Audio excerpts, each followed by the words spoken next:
আসসালামু আলাইকুম। আমরা আজকে শিখবো কিভাবে কৃত্রিম বদন করা লাগে।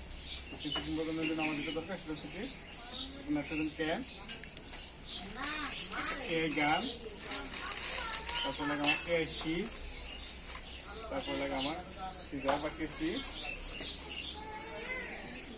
ঠিক আছে, এগুলো যে আমরা এগোবো। এখন আমরা কি যেটা যে পদ্ধতি করবো সেটা হচ্ছে থ্রোয়িং পদ্ধতি হচ্ছে আমার এই নাইট্রোজেন ক্যানের যে সিমেন্ট আছে সেই সিমেন্টের তাপমাত্রা আছে -196 ফারেনহাইট। এটাকে আমি এখন 90 থেকে 100 ডিগ্রি ফারেনহাইটে আমি থ্রোয়িং করব। এখন আমি দেখছি আমার গরম পানিটাকে আমি একটু ডাইলেশন করে নিচ্ছি, কারণ আমি দেখবো আমার সঠিক তাপমাত্রা করতে বসে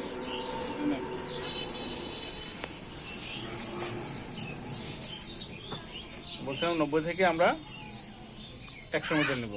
ঠিক আছে, তো বোধ করি আমার 97 আছে। হ্যাঁ, 98 হয়েছে।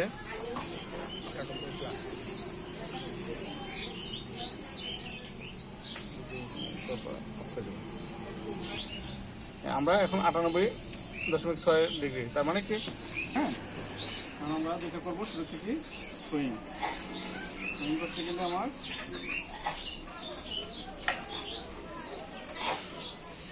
এটা হচ্ছে নাইট্রোজেন ক্যান। হ্যাঁ, নাইট্রোজেন ক্যানের এটা হচ্ছে সিলি বা কর্ড বা মুখা।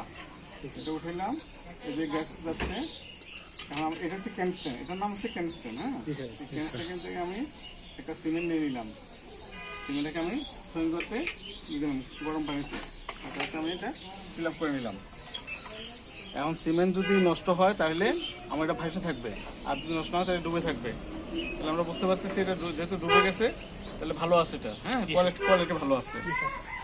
আমরা প্রায় 10 সেকেন্ডের মতো রাখবো বা 15 সেকেন্ডের মতো রাখবো, রেখে আমরা এটাকে উঠে নিব।